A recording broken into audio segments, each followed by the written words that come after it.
छत्तीसगढ़ के मुख्यमंत्री भूपेश बघेल ने अपने कोरबा प्रवास के दौरान 112 करोड़ 13 लाख से अधिक राशि के 72 विकास कार्यों का लोकार्पण व भूमि पूजन किया।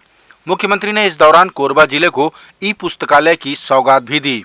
मुख्यमंत्री ने यहां राज्य विद्युत उत्पादन कंपनी हसदेव ताप विद्युत गृह के नवीन सुपर क्रिटिकल ताप परियोजना का शिलान्यास किया। इसकी अनुमानित लागत 12,915 करोड़ रुपए है।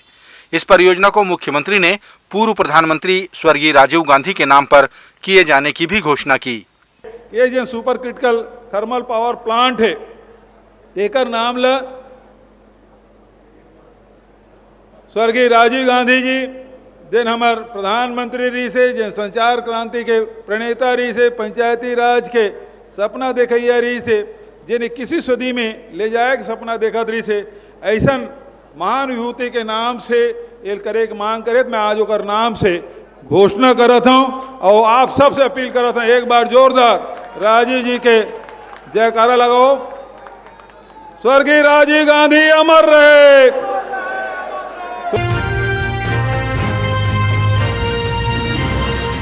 राजधानी रायपुर में मुहर्रम के अवसर पर शिया समुदाय के द्वारा मातमी जुलूस निकाला गया। ये जुलूस शहर के विभिन्न मार्गों से होता हुआ करबला तालाब में समाप्त हुआ। मातमी जुलूस में शिया समाज के महिला पुरुष बड़ी संख्या में शामिल हुए और इमाम हुसैन की शहादत को याद किया।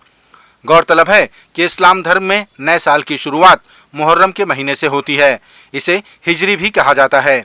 चूंकि इमाम हुसैन पैगंबर मोहम्मद साहब के नवासे थे, इसलिए सुन्नी समुदाय भी मुहर्रम के मौके पर अखाड़े का आयोजन करता है और शक्ति प्रदर्शन किया जाता है।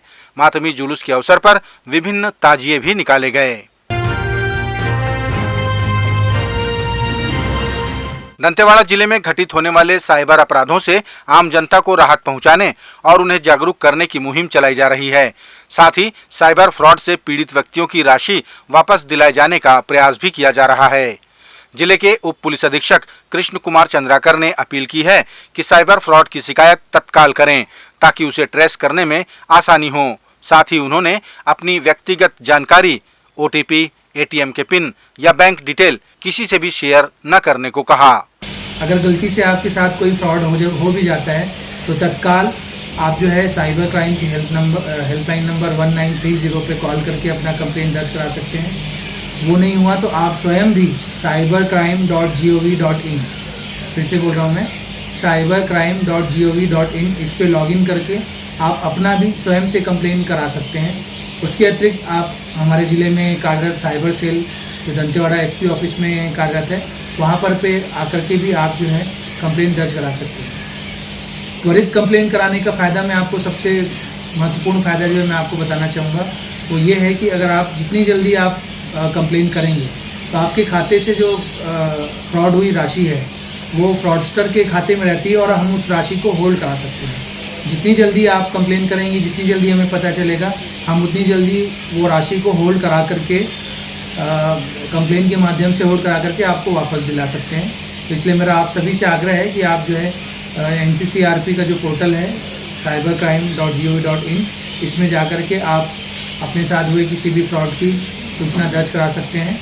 और मैं ये भी आपसे निवेदन करूंगा कि आपके अपनी गोपनीय जानकारी, mobile number, CVV, OTP number, ATM pin या मोबाइल पर प्राप्त किसी भी प्रकार का SMS OTP ना बताएं और ना ही किसी अनजान आदमी से वीडियो कॉल पे बात करें और ना ही किसी अनजान आदमी के कहने पर आप किसी प्रकार का मोबाइल ऐप जो है जैसे AnyDesk, ShareIt, TeamViewer, इस प्रकार के ऐप अपने मोबाइल पे डाउनलोड ना करें।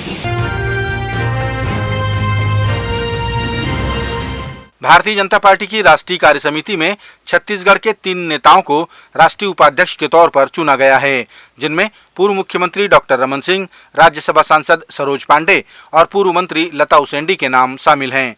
कुल मिला के अब भाजपा की राष्ट्रीय कार्यकारिणी में छत्तीसगढ़ से 7 नेता शामिल हो गए हैं।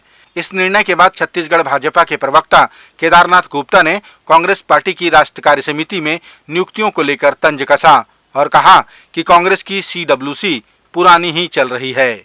और दीपक बैद जी, मैं आपसे पूछना चाहता हूं, मल्लिकार्जुन खड़गे जी राष्ट्रीय अध्यक्ष तो बन गए, यहां पर आपने राष्ट्रीय कार्य समिति भी करा दी और बस झंझट हुआ आपके यहां, बातचीत हुई कि भाई चुनाव से आप तय करेंगे कार्यकारिणी, तो फिर सबने तय किया नहीं, फिर राहुल जी का नाम कैसे आएगा, चुनाव हुआ तो प्रियंका जी का कैसे आएगा, तो ये हुआ कि राहुल खड़गे जी उसका नॉमिनेशन कर देंगे, पर आज तक 6 महीना हो गया, नॉमिनेशन तक नहीं हो रहा है। सीडब्ल्यूसी पुरानी चल रही है, अध्यक्ष नए बने बैठे हैं, पुराने में भी छत्तीसगढ़ को कहीं महत्व नहीं था और नया तो इस डर से बना ही नहीं पा रहे हैं। तो दीपक जी जरा खड़गे जी को फोन लगाइए कि भाई कमेटी तो बनाइए और ये भी आग्रह करिएगा कि छत्तीसगढ़ का ध्यान रखिएगा।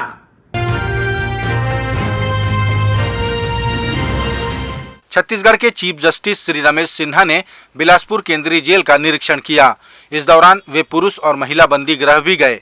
कैदियों से उन्होंने बातचीत कर साफ सफाई, भोजन, स्वास्थ्य, इलाज और दवाइयों आदि की जानकारियां लीं।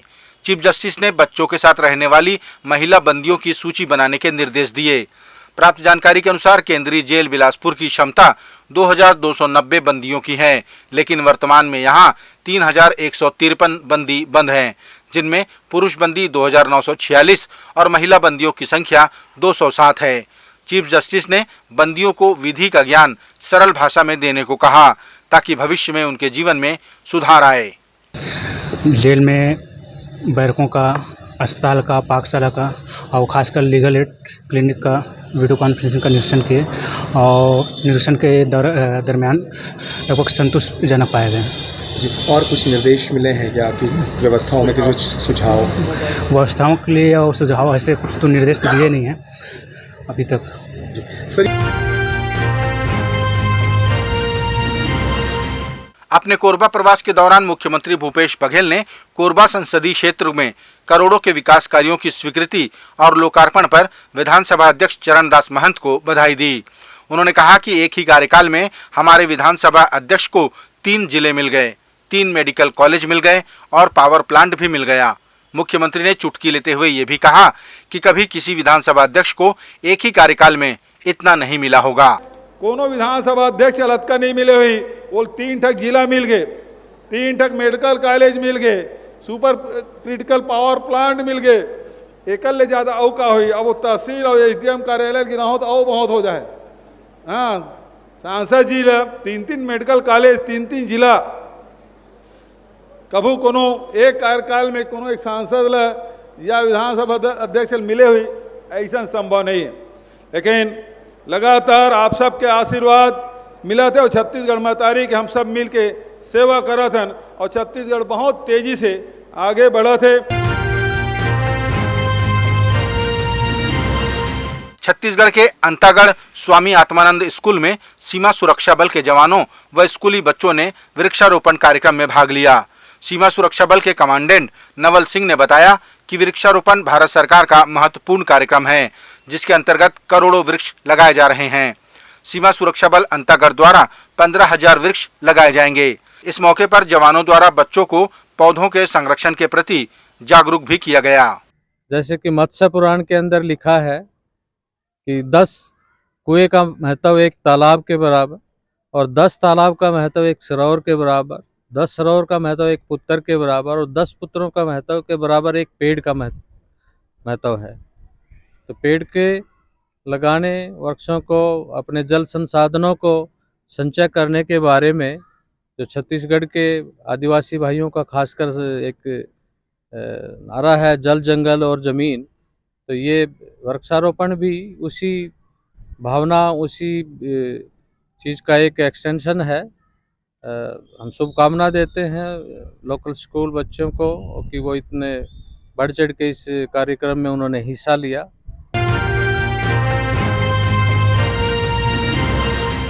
छत्तीसगढ़ के दक्षिण बस्तर दंतेवाड़ा के चिंतालूर बालक छात्रावास से 3 मोबाइल फोन चोरी करने वाले शातिर चोर को सिटी कोतवाली के जवानों ने रात्रि पेट्रोलिंग के दौरान गिरफ्तार कर लिया। आरोपी के पास से अन्य स्थानों से गुम अन्य 6 मोबाइल और जब्त किए गए, जिनकी बाजार कीमत 1,10,000 रुपए बताई जा रही है। आरोपी का नाम महेंद्रजीत भास्कर है। पुलिस ने उसके खिलाफ अपराध दर्ज कर उसे न्यायालय में पेश किया।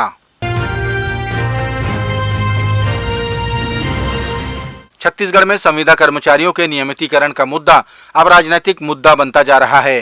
भारतीय जनता पार्टी के प्रवक्ता ओपी चौधरी ने आरोप लगाया कि उप मुख्यमंत्री और कृषि मंत्री के बयानों में भिन्नता इस बात का सबूत है कि कांग्रेस सरकार संविदा कर्मचारियों की मांगों पर संवेदनशील नहीं है। उन्होंने कहा कि झूठा आश्वासन देकर कांग्रेस ने 5 साल निकाल दिए।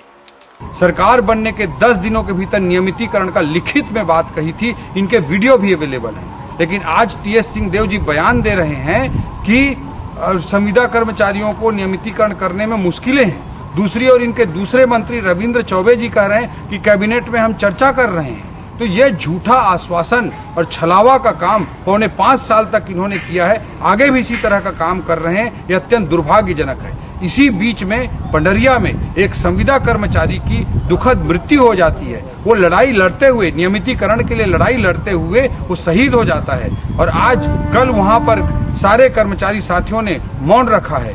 इस तरह से वादा खिलाफी कांग्रेस ने जो की है उसके लिए कर्मचारी साथी, छत्तीसगढ़ की जनता इस कांग्रेस के लोगों को कभी माफ नहीं करेंगे।